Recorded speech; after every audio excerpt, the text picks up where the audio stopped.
Welcome to virtual learning hub channel. मैं दिव्यांशु शंकर पांडे। आज आप लोग को मैं top 5 question regarding marketing management का बताने जा रहा हूं। जैसे मैं आपको लास्ट वीडियो में 2 पीपीटी बना के मैं आपको समझाया था regarding sales management and second regarding top 5 question of sales management. उसी तरह आज मैं आपको top 5 question of marketing management बताने जा रहा हूँ। और ये एक ऐसा सब्जेक्ट है जो हर एक पेपर्स और हर एक कोर्स में ये इंक्लूड रहता है जो बिजनेस और कॉमर्स रिलेटेड सब्जेक्ट पढ़ रहे हैं, जैसे MBA, BBA, BCom and 11th and 12th में हर एक जगह मार्केटिंग मैनेजमेंट का concepts and subject and chapters रहते ही रहते हैं। ठीक है, तो आज मैं टॉप 5 क्वेश्चंस जो बेसिक क्वेश्चन है और हर एक साल एग्ज़ाम में पूछे जाते हैं वो मैं आपको बताने जा रहा हूँ। प्लीज़ इसे ध्यान से सुनिएगा और जो कोई क्वेरी हो तो कमेंट बॉक्स में प्लीज़ आप पुटअप कर दीजिएगा। Coming on first question, what is marketing management. तो मार्केटिंग मैनेजमेंट एक वास्ट टॉपिक है, एक वास्ट कॉन्सेप्ट है जिसे समझना बहुत डिफ़िकल्ट है, बट लेकिन इसको मैं एक इजी प्रोसेस में बताया हूँ। और जो इसका एक डिफिनेशन जो मैं निकाला हूँ वो है फिलिप कॉटलर का। आप लोग सभी जानते हैं Philip Kotler is a father of marketing. जो मार्केटिंग के स्टूडेंट होंगे, जो एमबीए, बीबीए, बीकॉम कर रहे होंगे, जो मार्केटिंग मैनेजमेंट सब्जेक्ट पढ़ चुके होंगे, तो वो जानते होंगे Philip Kotler is a father of marketing. उन्होंने बहुत सारा concept and ideas regarding marketing के लिए दिया हुआ है। ठीक है, तो उनमें से एक डिफिनेशन है ये। और एक इसके रिगार्डिंग और एक डिफिनेशन जो दिए हैं वो दिया है एक एसोसिएशन, जो अमेरिकन मार्केटिंग एसोसिएशन जिसे हम लोग कहते हैं। दोनों में डिफिनेशन में कोई डिफरेंस नहीं है, 1-2 वर्ड्स के डिफरेंस है, लेकिन बेसिक कॉन्सेप्ट यही है। तो समझते हैं क्या है marketing management. So marketing management is the process of planning and educating the conception. मतलब एक ऐसा प्रोसेस जहाँ पे हम लोग प्लानिंग करते हैं और एजुकेट करते हैं कॉन्सेप्चुअल चीज़ को। अब हम लोग पढ़ेंगे कॉन्सेप्चुअल चीज़ होते क्या हैं, और आगे वाले वीडियो में हम लोग आगे वाले स्लाइड्स में हम लोग जानेंगे। जैसे हम लोग जानते होंगे 4 पीस होते हैं, 7 पीस होते हैं, 8 पीस होते हैं, तो उसके रिगार्डिंग वो कॉन्सेप्चुअल चीज़ है। तो किसके रिगार्डिंग है? प्राइसिंग के रिगार्डिंग, प्रोडक्ट का क्या प्राइस होगा, ये मैंने आपको सेल्स मैनेजमेंट में भी बेसिक आइडिया दे दिया था। प्रमोशन कैसे करेंगे ब्रांड का, गुड्स एंड सर्विसेज को कैसे डिस्ट्रीब्यूट करेंगे from manufacturer to end consumer, and idea exchange करेंगे किसके बीच में? टारगेट ग्रुप्स के बीच में। टारगेट ग्रुप्स में हमारा मतलब टारगेट ऑडियंस। हर एक कंपनी का कोई ना कोई टारगेट ऑडियंस होता ही है। जैसे मैं आपको किंडर जॉय, आप सभी जान रहे, एक चॉकलेट बनाती है, और किसके लिए बनाती है? वो बच्चों के लिए, जो below the 10 and 15 years old, जो बिलो दी एज के बच्चे हैं उनके लिए। तो उनका टारगेट ऑडियंस कौन है? बच्चे लोग। ठीक है, तो उसी लिए किसके साथ हम लोग करेंगे ये सब एक्सचेंज? टारगेट ग्रुप के साथ, जिससे कौन सेटिस्फाई रहे? इंडिविजुअल कस्टमर भी रहे और ऑर्गेनाइजेशनल ऑब्जेक्टिव भी अचीव हो। मतलब जब हम लोग टारगेट ग्रुप को सेटिस्फाई करेंगे, कस्टमर को सेटिस्फाई करेंगे, तो जो मार्केटिंग का बेसिक ऑब्जेक्टिव यही होता है कि satisfy the customer needs and want. तो वो सेटिस्फाई होगा तो एज वेल एज ऑटोमेटिकली जो ऑब्जेक्टिव होगा ऑर्गेनाइजेशनल का, मतलब प्रॉफिट जो ऑब्जेक्टिव होता है वो भी अचीव हो जाएगा। ठीक है, तो सेकेंड क्वेश्चन पे आते हैं, वेरी इंपॉर्टेंट क्वेश्चन। ऑब्जेक्टिव क्या होता है मार्केटिंग मैनेजमेंट का? तो पहला ऑब्जेक्टिव होता है क्रिएटिंग न्यू कस्टमर, नया कस्टमर, न्यू कस्टमर बनाना। जो हमारे लीड्स आते हैं, जैसे मैं आपको सेल्स मैनेजमेंट के लास्ट टॉप 5 क्वेश्चन में मैं आपको बताया था कि कैसे हम लोग क्रिएट कर सकते हैं, क्या प्रोसेस होता है सेल्स का। तो पहला प्रोसेस ये होता है लीड जनरेट करना। ठीक है, तो जब लीड जनरेट होगा, आप उससे फॉलो अप करोगे, आप उससे बात करोगे, तो एक न्यू कस्टमर प्रोडक्ट के लिए, आपके सर्विस के लिए बन जाएगा। वो भी वहाँ पे मार्केटिंग का इन्वॉल्वमेंट होता है। कैसे होगा न्यू कस्टमर? आप मतलब ब्रांड प्रमोशन करोगे, प्रोडक्ट का प्रमोशन करोगे, प्राइस का से सर्विसेज का प्रमोशन करोगे थ्रू वेरियस प्रमोशनल मेथड के थ्रू। ठीक है, तो उससे नया कस्टमर क्रिएट होगा। वो आपका प्रोडक्ट खरीदेगा तो उसका जो भी नीड है उसके अकॉर्डिंग है वो आपका प्रोडक्ट परचेज करेगा। तो आप ऐसा प्रोडक्ट बनाओ क्वालिटी वाइज, क्वांटिटी वाइज, जिससे वो सेटिस्फाई हो जाए। ठीक है, मतलब एक आरओआई होता है, रिटर्न ऑन इन्वेस्टमेंट। जो भी वो इन्वेस्ट करेगा आपके प्रोडक्ट पे, उससे उसको अच्छा रिटर्न मिले। ठीक है, थ्रू एक सेटिस्फैक्शन जिसे हम लोग कहते हैं। तीसरा ऑब्जेक्टिव होगा इन्हेंसिंग दी प्रॉफिटेबिलिटी। हर एक बिजनेस का एक मोटिव यही होता है, प्रॉफिट को इन्हेंस करना, इंक्रीज करना। लेकिन सेल्स जो हम लोग जो पढ़े थे, तो सेल्स का क्या बेसिक ऑब्जेक्टिव होता है, एग्रेसिव सेलिंग, मतलब what ever you have sell them. वो दिखता नहीं है कस्टमर को सेटिस्फाई करना है कि नहीं करना है, वो सेल्स का काम नहीं। सेल्स का काम है जो प्रोडक्ट आपको मिला है सेल्स फोर्स को वो बेच डालना, वो जैसा भी हो। लेकिन मार्केटिंग मैनेजमेंट का क्या ऑब्जेक्टिव है, पहले कस्टमर को सेटिस्फाई करिए, कस्टमर को अपने प्रोडक्ट के बारे में बताइए, उसका नीड्स वांट्स एनालाइज करिए, फिर उसको प्रोडक्ट डिलीवरी करिए। देन उससे वो खुद सेटिस्फाई होगा, तो सेटिस्फाई होने के बाद वो खुद ऑटोमेटिक आपका अपना प्रोडक्ट का सर्विसेज का रेफरल देगा अपने रिलेटिव्स को, अपने जानने वालों को, तो जिससे mouth to mouth brand promotion भी हो जाएगा, और जब वो लोग भी आपका प्रोडक्ट परचेज करेंगे तो प्रॉफिट ऑटोमेटिक इंक्रीज हो जाएगा। फोर्थ पॉइंट है rising the standard of living people. अब rising the standard of living people हम लोग क्या समझते हैं इससे, कि जो भी प्रोडक्ट ऐसा डिलीवर करो जिससे पीपल का जो लिविंग जो होता है, हम लोग रहन सहन जिसे बोलते हैं, वो एक राइज हो, इंक्रीज हो, स्टैंडर्ड बने। मतलब ऐसा नहीं है कि कुछ भी प्रोडक्ट बना के सर्विस एक समय के लिए तो अच्छा प्रोडक्ट हम लोग डिलीवर करने लगे, कुछ समय के बाद हम लोग नहीं अपना क्वालिटी कम कर दिए, ठीक है, प्राइस भी इंक्रीज कर दिए, तो उससे क्या होगा, प्रोडक्ट आपका खरीदेगा नहीं, और या किसी के जीवन पे, किसी के लाइफ पे, लिविंग स्टैंडर्ड पे कोई इफेक्ट ना पड़े। तो ऐसा प्रोडक्ट बनाएं जिससे स्टैंडर्ड ऑफ लिविंग इंक्रीज हो पीपल का, ठीक है। जैसे आप एप्पल आप ले लो, ये जितने भी एक्सपेंसिव चीज़ है वो सब क्यों मार्केट में है, ऐसा तो नहीं है कि वो सब नहीं रहेगा तो इकनॉमी नहीं चलेगा, आदमी का काम नहीं होगा। 5,000 का भी मोबाइल से काम हो सकता है, 1 लाख रुपया के भी मोबाइल से काम हो सकता है। बस वही चीज़ स्टैंडर्ड ऑफ लिविंग को इंक्रीज करता है, राइज करता है, ठीक है, अच्छे अच्छे प्रोडक्ट के साथ। तो मार्केटिंग मैनेजमेंट का ये एक और ऑब्जेक्टिव है। And determining the marketing mix. अब हम लोग आगे वाले स्लाइड में समझेंगे मार्केटिंग मिक्स क्या होता है, और ये सबसे वेरी इंपॉर्टेंट टॉपिक है मार्केटिंग मिक्स। आगे वाले समय में जो भी अपना बिजनेस खोलना चाहते हैं, ओपन करना चाहते हैं, या जिनका बिजनेस ऑलरेडी है, एग्जिस्ट कर रहा है मार्केट में, तो ये जो मार्केटिंग मिक्स है, ये जब कोई फॉलो ना करे तो कहीं ना कहीं उसके बिजनेस में लैक आने लगता है, ठीक है। तो आप लोग, और सब्जेक्ट वाइज भी एक वेरी इंपॉर्टेंट टॉपिक है, तो इसे ध्यान से पढ़िएगा क्या होता है। सो मार्केटिंग मिक्स क्या होता है, marketing mix includes multiple areas of focus as a part of comprehensive marketing plan. हम लोग मार्केटिंग मैनेजमेंट पढ़े थे, क्या है definition, is a planning, is a process of planning and educating the conception.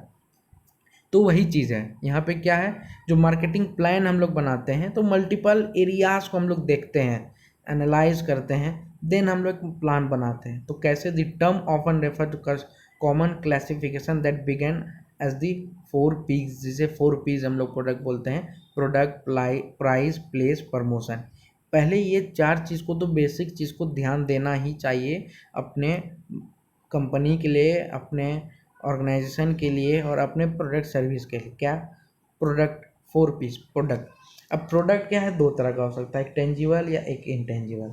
मतलब टेंजिबल जिसे हम लोग छू सकते हैं, देख सकते हैं, महसूस कर सकते, देख सकते हैं, ठीक है, वो हो गया। और इनटेंजिबल मतलब जो हम लोग हम लोग सिर्फ महसूस कर सकते हैं, छू नहीं सकते हैं, ठीक है, देख नहीं सकते हैं, ठीक है। जैसे सर्विस, हम लोग कहीं हॉस्पिटल गए या कोई होटल जाते हैं तो हम लोग को क्या वहाँ सर्विस मिलता है, ठीक है। किसी डॉक्टर के पास गए, हमारे पास हम लोग को क्या मिलता है, सर्विस मिलता है, सिर्फ महसूस कर सकते हैं कि हाँ हमको दवाई दी, हम ठीक हो गए, ठीक है। तो ऐसा हॉस्पिटैलिटी मैनेजमेंट, जिसमें हम लोग होटल्स में जाते हैं तो हम लोग को सर्विस मिलता है, ठीक है। तो वो एक इंटेंजिबल प्रोडक्ट। टेंजिबल जो हम लोग का फर्नीचर या जो टीवी या जो हम लोग देख रहे हैं, छू रहे हैं, महसूस भी कर रहे हैं, तो वो एक टेंजिबल प्रोडक्ट हो गया। तो ऐसा प्रोडक्ट बनाओ, ऐसा प्रोडक्ट का प्रोडक्शन करो जो मार्केट में सभी को सेटिस्फाई कर जाए।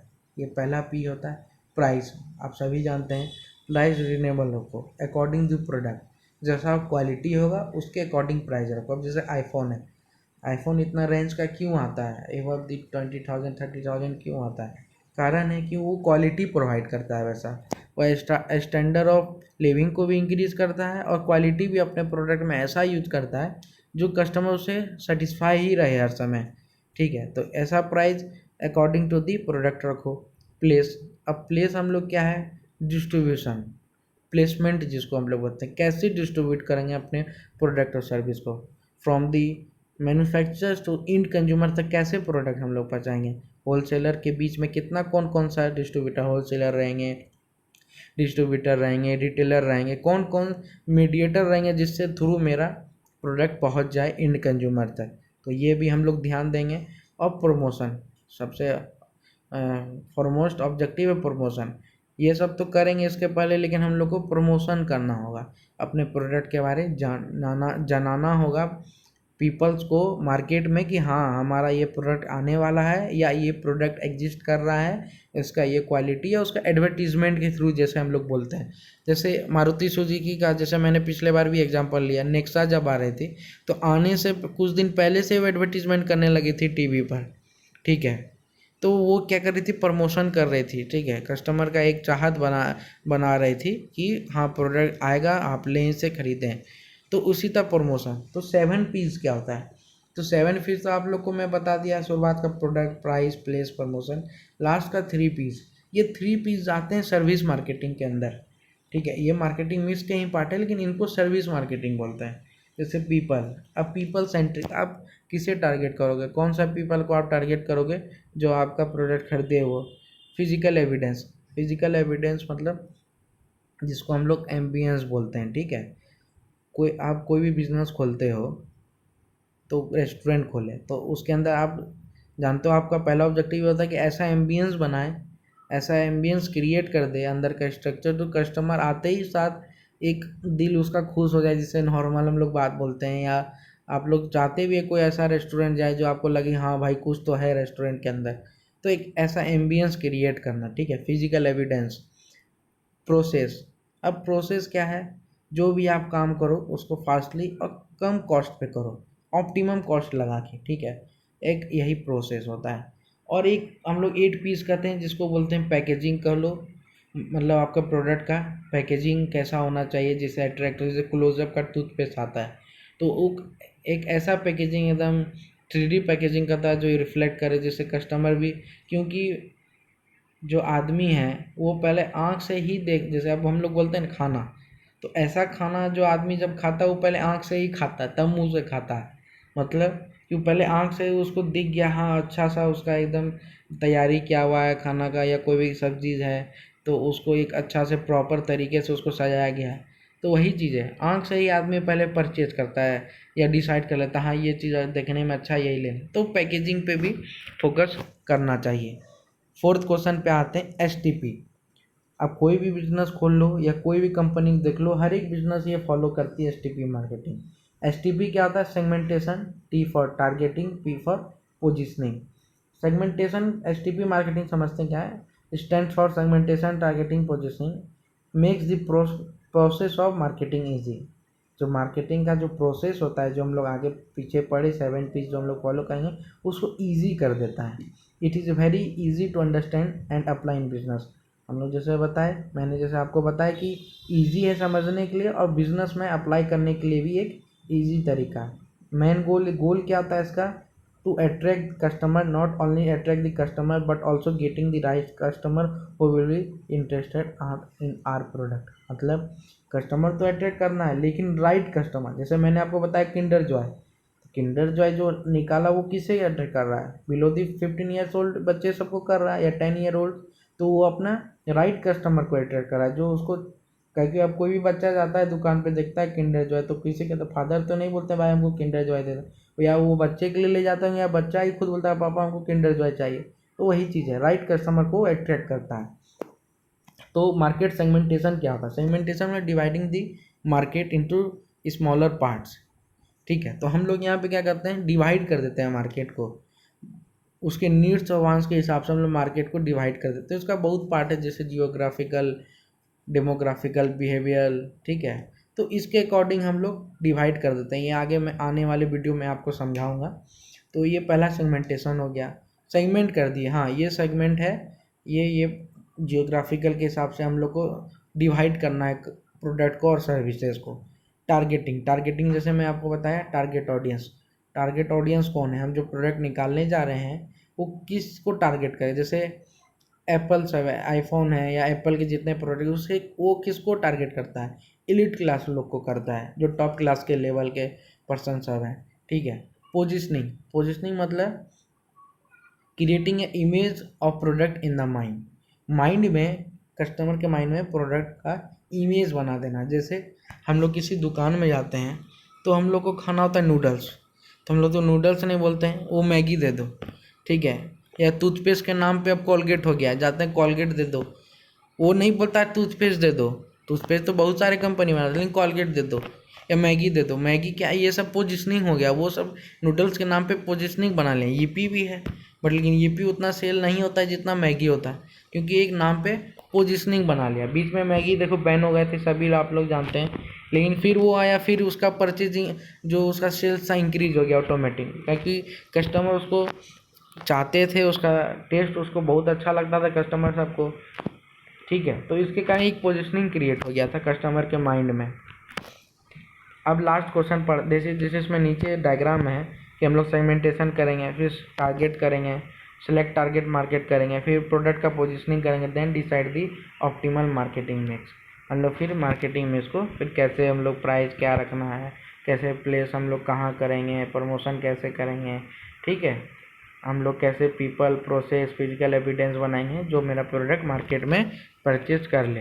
Last question, product life cycle. अब कोई भी आप प्रोडक्ट बनाते हो तो उसका क्या लाइफ है, क्या उसका लाइफ कैसे चलता है मार्केट में, तो वो समझते हैं। तो पहला होता है इंट्रोडक्शन पार्ट। जियो, यह आपको सबसे बड़ा एग्जांपल देते हैं प्रोडक्ट लाइफ साइकिल का।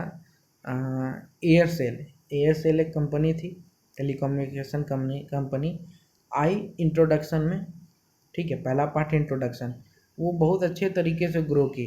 उस समय उतना कंपिटिटर्स भी नहीं थे, या टाटा डोकोमो आप ले लो, बहुत अच्छे तरीके से ग्रो की, मार्केट उसका बहुत अच्छा पकड़ा। जब एक पीक पॉइंट पे आ गया, ठीक है, जिसको बोलते हैं कॉस्ट एंड डेवलपमेंट, वहाँ पे क्या हुआ, ग्रोथ होने लगा मार्केट में, अच्छा प्रोडक्ट बना लिया, कम कॉस्ट पे लेने लगा, ठीक है। तो फिर उसके बाद क्या हो गया, धीरे धीरे मैच्योरिटी एक पीरियड आता है जहाँ पे आपका कस्टमर सेटिस्फाई होता है, बोलता है अब इससे हमको कुछ नहीं मिल रहा है, कि सब होता है ना प्रोडक्ट की, अब अच्छा फ़ायदा नहीं मिलने लगा, ऑफर्स नहीं मिलने लगा, तो एक मैच्योरिटी पीरियड आ जाता है वहाँ पे कि हाँ अब ये डिक्लाइन हो। उसके बाद होता है डिक्लाइन, ठीक है, जब प्रोडक्ट जो है डिक्लाइन होने लगता है, मार्केट से गायब होने लगता है। टाटा डोकोमो आया, बहुत अच्छा काम किया, बहुत अच्छा ऑफर दिया, तो एक अच्छे तरीके से वो पिक हुआ इंट्रोडक्शन पार्ट में। फिर उसका ग्रोथ हुआ, ठीक है, अपना मतलब वो सरवाइव किया पहले, फिर ग्रोथ हुआ, मार्केट एक्सपेंड हुआ, सभी के पास टाटा डोकोमो गया। फिर उसके बाद क्या हुआ, वो ऑफर्स नहीं देने लगा, अच्छा सर्विस नहीं देने लगा, तो मैच्योरिटी पीरियड आते आते उसका मार्केट फिर डिक्लाइन होने लगा, फिर वो मार्केट से चला गया। इसी तरह प्रोडक्ट लाइफ साइकिल चलता है, और हर एक प्रोडक्ट के साथ ये होता है। ऐसा नहीं है कि प्रोडक्ट आया तो हरदम के लिए ये ग्रोथ पे ही रहेगा, कहीं ना कहीं बाद में वो डिक्लाइन हो जाता है, ठीक है। जैसे जियो भी जब आया इंट्रोडक्शन पार्ट में, पहले वो फ्री में सबको बांटा, अपना ग्रो किया, फिर प्राइस निकाला, फिर ग्रोथ पाया, फिर मैच्योरिटी, अब धीरे धीरे डिक्लाइन हो रहा है। क्यों? क्योंकि अब जो एयरटेल है और ये जो भी कंपनी उसी के रेंज में प्रोवाइड करने लगे ऑफर सब, ठीक है। तो जिससे जियो का भी थोड़ा नेटवर्क इशू भी आता है, सर्विस इशू भी आता है, तो उसके रिगार्डिंग भी कहीं ना कहीं product life cycle goes down. Patanjali का भी यही हुआ, सेम कंडीशन। अब एक बहुत अचानक तरीके से एक फॉर्म में बहुत जल्दी वो इंट्रोडक्शन पार्ट में वो ग्रो कर गया था, ठीक है, अच्छा वो प्रोडक्शन करने लगा, सेल्स रेवेन्यू अच्छा जनरेट करने लगा, लेकिन फिर वो डाउन चला गया। क्यों? क्योंकि उसका प्रोडक्ट सेटिस्फाई नहीं करने लगा कस्टमर को, तो ऑटोमेटिक वो डिक्लाइन हो गया। तो यही चार पार्ट, चार फेजेस जिसको बोलते हैं एक प्रोडक्ट का लाइफ होता है, introduction, growth, maturity and decline. So यही आपका टॉप 5 क्वेश्चन था। इससे रिगार्डिंग कोई भी क्वेरी होता है आप कमेंट बॉक्स में पुटअप कर दें। Thank you for watching virtual learning app.